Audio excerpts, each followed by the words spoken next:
é que a igreja evangélica, na hora que a Assembleia de Deus, ou a igreja batista, ou presbiteriano, ou metodista, faz uma opção como igreja por uma candidatura, ela deixa de ser igreja.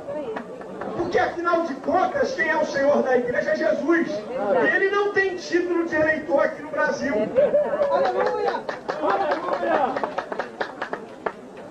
Me parece que nós, como segmento evangélico, nós, como cidadãos desse país, podemos expressar a nossa vontade, a nossa intenção, o nosso apoio. Mas dizer que a Assembleia de Deus apoia A ou B é reduzir a igreja a uma instituição qualquer. A igreja de Jesus está acima disso tudo. Quem apoia somos nós, cidadãos dessa pátria, com direito a votar e a exercer influência. Portanto, vocês sabem, eu tenho o maior telemarketing de Eponemas de todo esse Brasil, de pastores, de crentes sendo pastor, estão falando em nosso nome. Eles podem falar dos seus nomes. Portanto, eu quero dizer aqui para a imprensa que a Igreja Evangélica Assembleia de Deus, ela não apoia a candidatura e ninguém tem autoridade para falar em nome da igreja. Eles falam, no máximo, nos seus próprios nomes, porque a igreja está acima disso tudo. Uma palavra da Bíblia para um grande estadista chamado Moisés. Em Êxodo 18, 21, diz assim: Moisés, escolhe entre o povo homens capacitados, tementes a Deus, homens de verdade, que aborreçam a iniquidade. Há também um outro conselho de um grande estadista da Bíblia que eu quero deixar com você.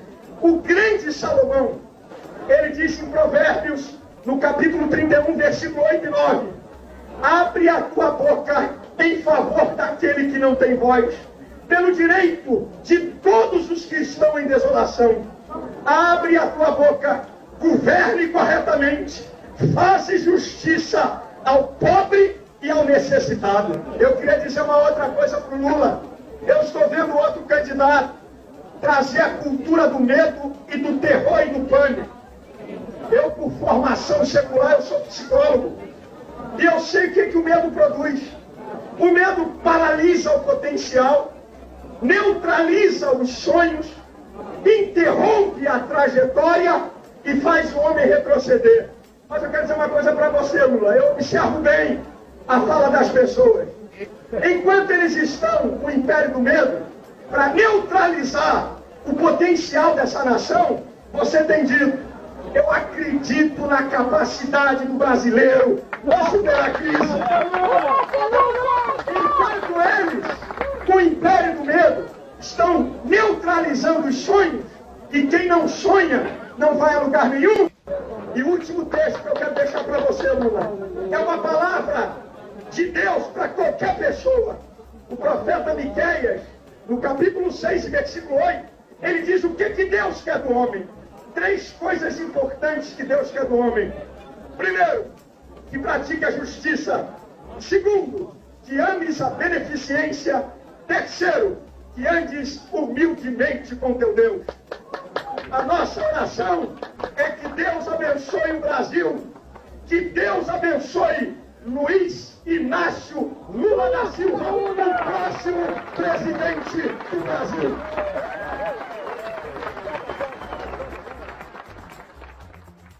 Uai, seu app de vídeos curtos. Gente, eu vim gravar um vídeo, né, em resposta a um comentário que teve no Facebook e no Instagram, na verdade no Instagram, né? E quando você publica algo no Facebook, vai para o Instagram. E dizer aqui já de antemão que eu amo muito as pessoas que comentaram, né? Que comentaram esse assunto, até porque eu sei que as intenções são de verdade boas no coração, porque são pessoas responsáveis com aquilo que se propõe, que é a obra de Deus, né, que é a igreja. Assim como eles, existem outras pessoas que também discordam e respeitosamente também têm comentado, e eu acho interessante isso, né, que a gente precisa enfatizar, é o respeito. Eu respeito a opinião de todo mundo e todo mundo respeita a minha. Mas, enfim, infelizmente o vídeo não é mentira, é a grande realidade, né, gente? Só que as pessoas estão nessa negativa, né, de dizer que é mentira, que isso não está acontecendo, né, que uma parte, né, uma gama evangélica não faz isso, mas a gente sabe que é ilusão. Prova é esse vídeo aí do Silas de Malafaia, que orou e na época apoiava Lula, inclusive dizendo que a igreja tinha que se posicionar a favor da candidatura dele, porque ele era o melhor para o Brasil. Ora, quando a coisa apertou no sentido financeiro, quando a cobrança de imposto e as sonegações começaram a vir à tona, ele passou a ser o demônio, né? Isso não foi no governo dele, nem foi ele que mexeu com isso, na verdade. Mas isso levantou uma ira de uma gama, de uma parte dos evangélicos que, na verdade, né, de algumas grandes igrejas, eu não digo das menores, mas uma grande maioria das igrejas maiores aí se revoltaram porque elas não queriam pagar o que é devido à União, que é um grande equívoco e é pecado, porque Jesus foi exemplo disso. Dai a César o que é de César, né? E a Deus o que é de Deus. Mas enfim, e as pessoas se posicionaram, né, e ficaram contra o Lula, né, e usaram a igreja, usam a igreja como um palanque político hoje, e agora estão na rua junto com os manifestantes bolsonaristas contra tudo que foi aí, dizendo que a urna eletrônica foi fraudada, e a gente sabe que é mentira, né, gente? Se fosse verdade, ele não teria sido eleito na passada. E os governadores que acabaram de se eleger foram pela urna, e ninguém está pleiteando para avaliar, né, se houve ou não fraude. Os governadores foram eleitos e está aí, vai tomar posse. E ninguém fala nada, só o presidente que continua negando. Porque a gente já imagina mais ou menos o porquê. Mas isso lá na frente as coisas vão com certeza aparecer e a gente vai ver o que realmente está por trás de tudo isso. Mas a questão aqui não é essa. A questão aqui que eu, na verdade, me posicionei e agora estou me posicionando é realmente ver que as pessoas estão cegas espiritualmente a ponto de acreditar num discurso fraudulento, cheio de fake news, que fake news para mim não tem diferença de mentira, e eles acreditam. E usando o nome da igreja, o nome de Deus. Nunca vi a igreja tão preocupada em combater, em disseminar. Parece que existe um ranço, um ódio, né? Contra, vamos acabar com o homossexualismo, como se a igreja pudesse fazer isso. Se lá atrás, não sei se vocês lembram de Sodoma e Gomorra, já existia o homossexualismo e continuou existindo até hoje. Deus não disseminou que ele é Deus, poderia ter feito e não fez, deixou o homem no seu livre-arbítrio, cada um vai responder diante de Deus por tudo que faz. Por que a igreja tem que se meter em algo desse? Não entendo. Eu vim conhecer essa palavra, por incrível que pareça, dentro da igreja.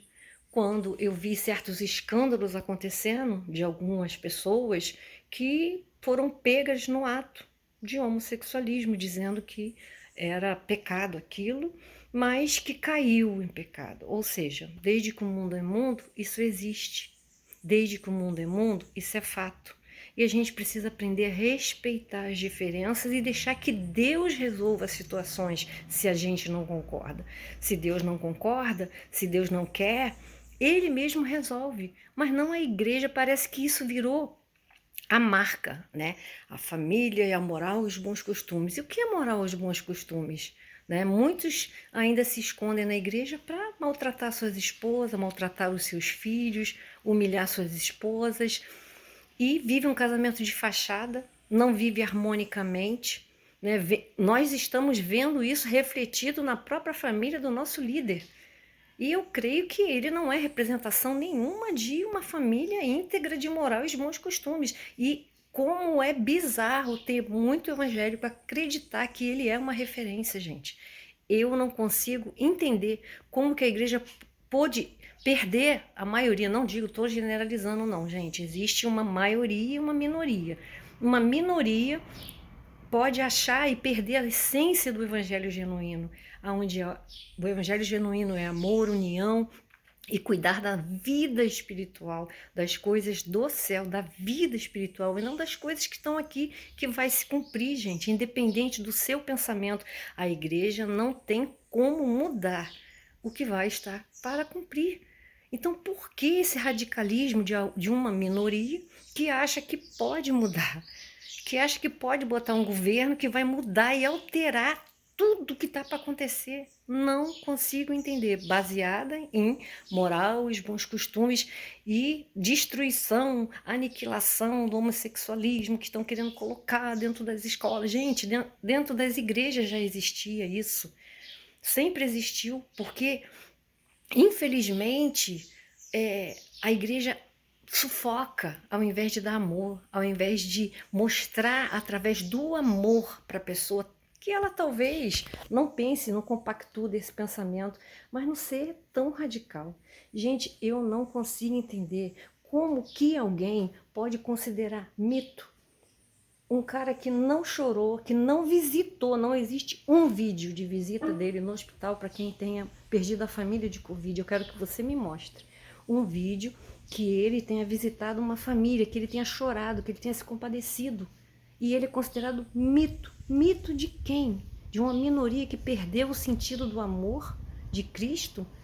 Não é o meu mito. Agora, um homem que passou fome, necessidade, e ontem ele chorou porque ele quer acabar com a fome nesse país. Na verdade, assim, o que ele quer para a última fase da vida dele é ver o Brasil de novo levantar e sair da miséria que a gente se colocou por causa do radicalismo religioso, de usar a religião, usar a igreja para isso. Ninguém chamou o homem de mito. É impressionante como mudaram os valores, como mudou o pensamento das pessoas. Gente, eu não consigo entender que tipo de evangelho é esse.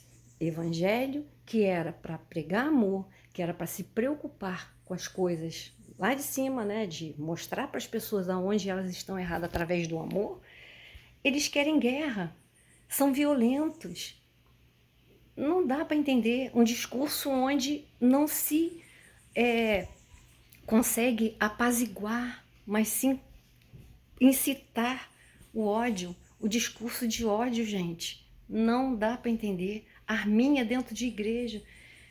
Poxa, se eu acreditar realmente que a população tem que ser armada, gente, esquece os 10 mandamentos, não matarás deixou de ter sentido. Ah, mas não matarás, mas aí o cara fez isso, eu tenho que matar. Gente, então não tem sentido. Raciocina comigo se tem sentido. Não existe precedente. Ele não falou assim, ó, de vez em quando você tem a oportunidade de matar, você tem a oportunidade de mentir, você tem a oportunidade de sonegar. Não, não é isso. Ele não falou que podia fazer isso. E agora a gente vê essa gama de evangélicos com esse discurso de aceitar tudo e achar que é em nome da moral e dos bons costumes. Gente, acordem. Eu sei que existe uma grande maioria que ainda não tem consciência da gravidade do que estão fazendo. Elas focaram em defender a família. Beleza, isso é ótimo, maravilhoso, mas eu acho que a defesa maior que a igreja pode se posicionar em favor da família, sabe qual é? É orando e amando e fazendo a sua parte em ação social, em demonstração de valores, realmente sendo a igreja a base, sendo a ela referência, para que realmente ela não seja apontada pelo mundo. A igreja, sim, tem que pagar o que deve. Ela deve, se ela deve, ela tem que pagar. E foi comprovado, sim, que há várias igrejas que estão devendo e precisam pagar. Porque é inconcebível igrejas que têm patrimônios gigantescos inúteis, porque não são usados para benefício da membresia. não são doados para ajudar a membresia. Isso é conversa. Isso é conversa. Infelizmente. Mas existe uma gama que acredita e eu não consigo entender o que aconteceu. Sinceramente, se Bolsonaro fosse o anticristo, o povo evangélico, a minoria, não digo a maioria, mas a minoria já estaria realmente a passos largos para o finalzinho. E eu agora acredito que é realmente o final.